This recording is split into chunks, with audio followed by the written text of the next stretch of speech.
الحمد لله وكفى وسلام على عباده الذين اصطفى.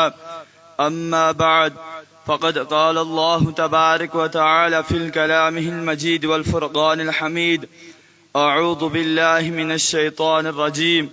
بسم الله الرحمن الرحيم. إن هذا القرآن يهدي للتي هي أقوم ويبشر المؤمنين. صدق الله مولانا العظيم وصدق رسوله النبي الكريم، ونحن على ذلك لمن الشاهدين والشاكرين، والحمد لله رب العالمین۔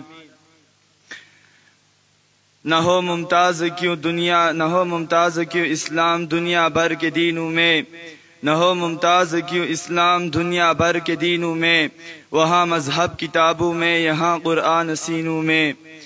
محترم معزز سامعین کرام، آج کے اس مبارک جلسے میں میری تقریر کا عنوان ہے قرآن اور صاحب قرآن۔ قرآن اور صاحب قرآن یہ دو علیحدہ موضوع ہیں۔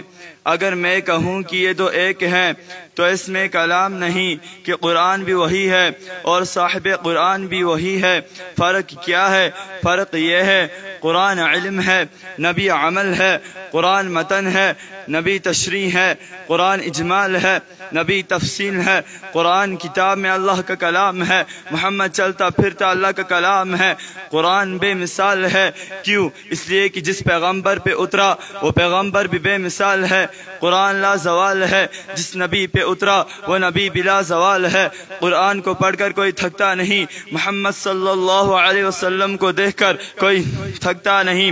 میری ایمانی بھائیو، قرآن پڑھتے جاؤ، دنیا کی جتنی کتابیں پڑھتے ہو، اور اسی طرح پرائمری کا نصاب ہے۔ ایک آدمی کہتا ہے یہ تیسری جماعت کی کتاب میں نے پڑھی ہوئی ہے، ایک آدمی کہتا ہے میں سائنس کی کتاب پڑھتا ہوں، دوسرا کہتا ہے میں تو تاریخ اسلام پڑھتا ہوں، تیسرا کہتا ہے میں نے تو یہ کتابیں پڑھ رکھی ہیں۔ ارے کتاب کو تو ایک مرتبہ پڑھتا ہے، دوسری مرتبہ تیرا جی نہیں چاہتا۔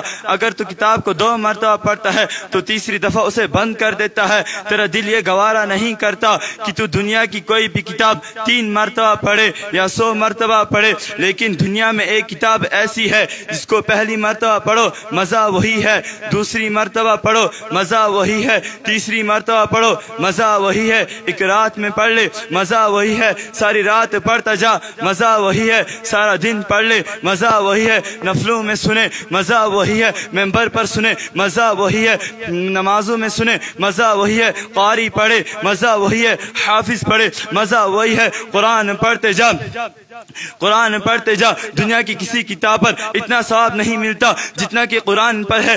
دنیا کی ایک پوری کتاب پڑھ لے کوئی ثواب نہیں، قرآن کا صرف ایک لفظ پڑھ لے 10 نیکیاں ملیں گی، 10 گناہ معاف ہوں گے، 10 درجے بلند ہوں گے۔ یہ تو پڑھنے والے کی بات ہے۔ میں خدا کی قسم کھا کر کہتا ہوں تو قرآن نہیں پڑھتا ہے، قرآن سنتا ہے، تجھے تب بھی ثواب ہے۔ تو قرآن دیکھتا ہے، تجھے تب بھی ثواب ہے۔ جو بچہ قرآن پڑھتا ہے تجھے اس بچے سے محبت ہے، تجھے تب بھی ثواب ہے۔ تو اس بچے کو اپنے سینے سے لگائے گا، تجھے تب بھی ثواب ہے۔ تو بچے کو چھوڑ دے، جس تپائی پہ قرآن رکھا ہے تو وہ تپائی بنا کر بچے کو دے دے گا، تجھے تب بھی ثواب ہے۔ ارے قرآن تو مسجد میں پڑھا جاتا ہے، تو قرآن مسجد میں سننے کے لیے گلی میں کھڑا ہوتا ہے، تجھے تب بھی ثواب ہے۔ قرآن پڑھنا بھی ثواب ہے، دیکھنا بھی ثواب ہے۔ قرآن بے مثال ہے۔ اور ایک اور بات کہتا ہوں، قرآن لاریب ہے، اور یہ لاریب میں نے نہیں کہا، خود قرآن نے کہا۔ قرآن کھولو، قرآن نے سب سے پہلے ہی کہا اے لوگو تم مجھے پڑھتے ہو، میں بتاؤں میں کون ہوں؟ میرا تعارف پوچھنے سے پہلے مجھ سے پوچھو کہ میری حیثیت کیا ہے۔ یہ قرآن کہتا ہے کہیں ایسا نہ ہو پوری کتاب پڑھ جاؤ، بعد میں پتا چلے اسے تو شرابیوں نے لکھا تھا، بعد میں پتا چلے اسے تو بدل دیا گیا تھا، بعد میں پتا چلے اس کے تو کہیں سے نکال دیے گئے تھے۔ اسی لیے 114 سورتوں میں جو سب سے پہلی سورت ہے، سب سے پہلا لفظ ہے الف لام میم، پڑھنے کے بعد قرآن اپنی حیثیت کو متعین کرتا ہے تاکہ پہلی میری حیثیت کو پڑھ پھر آگے چل، تاکہ کوئی شک باقی نہ رہے۔ قرآن نے کیا کہا؟ الف لام میم ذالک الکتاب لا ریب فیہ، الف لام میم ذالک الکتاب لا ریب فیہ، کس کتاب میں کوئی شک نہیں۔ اور الف لام میم کیا ہے؟ الف کیا ہے؟ لام کیا ہے؟ میم کیا ہے؟ اس پر تم غور نہیں کرتے ہو۔ الف سے اللہ ہے، اللہ فرماتے ہیں میں بھیج رہا ہوں، لام سے جبرائیل ہے، جبرائیل فرماتے ہیں میں لا رہا ہوں، میم سے محمد صلی اللہ علیہ وسلم ہے، وہ فرماتے ہیں میرے سینے پہ اتر رہا ہے، الف اللہ، لام جبرائیل، میم محمد، شارٹ ہیپنڈ ہے۔ خدا نے کوڈ ورڈ اپنے کتاب کے پہلے صفحے پر لکھا، کیوں لکھا؟ تاکہ راوی کا بھی پتا چل جائے، بھیجنے والے کا بھی پتا چل جائے، اور جس کے پاس بھیجے گا اس کا بھی پتا چل جائے۔ قرآن نے کیا کہا؟ الف لام میم، اگر شک کتاب میں کرنا ہے تو الف میں کر، اگر شک کتاب میں کرنا ہے تو لام میں کر، اگر شک کتاب میں کرنا ہے تو میم میں کر۔ اگر الف میں شک کرے گا دہریہ بن جائے گا، لام میں شک کرے گا کافر بن جائے گا، میم میں شک کرے گا محمد صلی اللہ علیہ وسلم کا منکر بن جائے گا۔ تین شکوک سے گزر کر تیرا شک آگے بڑھے گا، جب تیرا شک آگے نہیں بڑھا پھر قرآن جیسی بے مثال کتاب کوئی نہیں۔ الف لام میم یہ ایک لفظ ہے، اس ایک لفظ پر ہزاروں سینکڑوں نہیں بلکہ لاکھوں کتابیں لکھی گئی، اس ایک لفظ پر بڑی تحقیق کی گئی۔ میں آپ کو بتاتا چلوں، راوی کو دیکھو، ایک آدمی کہتا ہے یہ جو بند ہے خدا نہ خواستہ دریا کا پانی ٹوٹ گیا ہے، بند پانی شہر کی طرف آ گیا ہے، بند ٹوٹنے والا ہے۔ یہ آدمی چوک میں کھڑا ہو کر کہتا ہے لوگ یہ نہیں دیکھتے یہ آدمی جھوٹا ہے یہ آدمی سچا ہے، لوگ کیسے اٹھاتے ہیں بند کی طرف بھاگ جاتے ہیں، کیوں؟ اس لیے کہ ایک آدمی نے کہا تھا بند ٹوٹ گیا ہے، پانی شہر کی طرف آ گیا۔ ارے ایک عام آدمی کے کہنے پر یقین کرتا ہے اور الف لام میم پر یقین نہیں کرتا۔ تبری نے کہا یہ واقعہ ہوا، ابن حشام نے کہا یہ واقعہ ہوا، شیخ ولی اللہ کا واقعہ کتاب میں ہے، شک نہیں کرتا۔ پیران پیر کا واقعہ کتاب میں شک نہیں کرتا، پیران پیر کا ذکر حدیث میں نہیں تاریخ نے بتایا ہے، اس میں شک نہیں کرتا۔ بابا علی ہجری کا ذکر تاریخ میں قرآن میں نہیں، اس میں شک نہیں کرتا۔ پیروں کا ذکر تاریخ میں ہو شک کوئی نہیں، اولیاء کا ذکر تاریخ میں ہو شک کوئی نہیں، بزرگوں کا ذکر تاریخ میں ہو شک کوئی نہیں۔ جس تاریخ کو تو نے لکھا اس میں کوئی شک نہیں، جس الف لام میم کو خدا نے بھیجا اس میں شک کرتا ہے۔ مجھے کہنے دے الف لام میم اللہ نے اپنے اور جبریل اللہ نے اپنے اور محمد صلی اللہ علیہ وسلم کے درمیان واسطہ جبریل کا کیوں رکھا؟ اسے رکھا کہ جبریل فرشتوں کا سردار ہے، اور یہ میں نہیں کہتا، قرآن کہتا ہے قل من کان عدوا لجبریل فانه نزله على قلبك، کہ جو شخص جبریل کا دشمن ہے وہ محمد تیرا بھی دشمن ہے، وہ میرا بھی دشمن ہے۔ اللہ نے کتنی وضاحت کے ساتھ فرمایا الف لام میم ذالک الکتاب لا ریب فیہ۔ میرے ایمانی بھائیو، دنیا میں بہت کتابیں آئیں، بڑی بڑی کتابیں آئیں، لیکن کسی کتاب کا آغاز اس بات سے نہیں ہوا کہ اس میں کوئی شک نہیں، کیونکہ شک تو آدمی کو پوری کتاب پڑھ کر پڑھ سکتا ہے، لیکن یہاں خدا نے پوری کتاب کا نچوڑ تین لفظوں میں لکھا، الف میں، لام میں، میم میں۔ کہہ دیا راوی اللہ ہے، راوی جبرائیل ہے، راوی محمد صلی اللہ علیہ وسلم ہے۔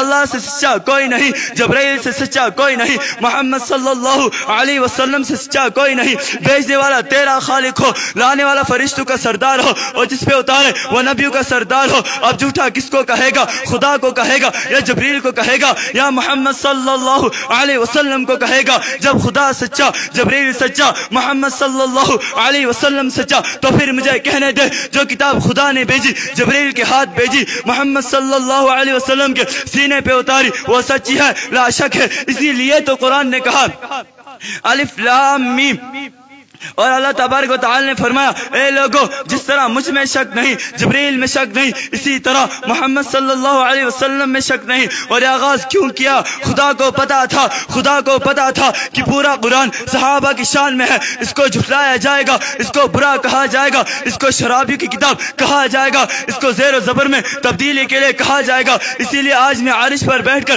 یہ فیصلہ کرتا ہوں، یہ فیصلہ کر کے دنیا میں اتاروں گا کہ اے لوگو جس طرح مجھ میں شک نہیں، جبریل میں شک نہیں، محمد صلی اللہ علیہ وسلم میں شک نہیں، اسی طرح اس کتاب میں کوئی شک نہیں۔ الف لام میم ذالک الکتاب لا ریب فیہ، اس کتاب میں کوئی شک نہیں۔ میری ایمانی بھائیو، قرآن میں کیا ہے؟ قرآن میں 18,000 علوم ہے، سائنس قرآن میں ہے، جغرافیہ قرآن میں ہے۔ آؤ میں تمہیں بتاتا ہوں سائنس کہاں ہے، آؤ میں تمہیں بتاتا ہوں جغرافیہ کہاں ہے۔ وانزلنا الحدید فیہ باس شدید، یہ سائنس ہے۔ قل سیروا فی الارض، یہ جغرافیہ ہے۔ میری ایمانی بھائیو، قرآن ناطق ہے، ناطق کا معنی بولنے والا ہے، قرآن بولتا ہے۔ قرآن سے پوچھو اے قرآن تو کون ہے، اے قرآن تجھے کون لایا، اے قرآن تو کس پہ اترا؟ تو قرآن کہتا ہے نزل علی محمد، میں محمد صلی اللہ علیہ وسلم پہ اترا۔ اے قرآن تو بتا تجھے کون لایا؟ تو قرآن کہتا ہے نزل بہ الروح الامین، مجھے روح الامین لایا۔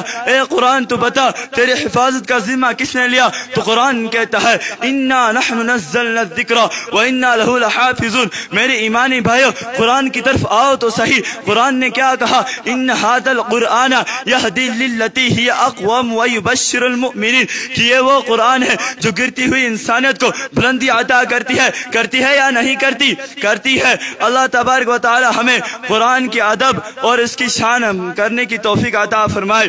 عمل کرے یا نہ کرے سامعین کی مرضی، عمل کرے یا نہ کرے سامعین کی مرضی، ادا فریضہ کی آواز ہم سنا کے چلے۔